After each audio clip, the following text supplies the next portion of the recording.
Hi guys, welcome to Food Fantasy World. Today we are making bitter gourd fry. Oil 2 tablespoon, mustard seeds half tablespoon, handful of curry leaves, onion chopped half cup, saute for 2 minutes,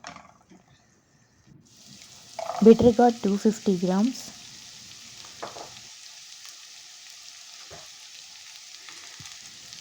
salt as per taste,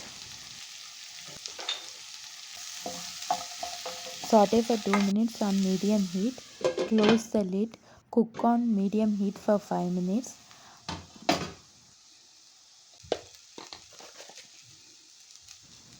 Garlic and chili powder 1 tablespoon. If you guys like my video, please like, share and subscribe. Press bell icon whenever I upload new video. Get notified. Thanks for watching. See ya. Bye.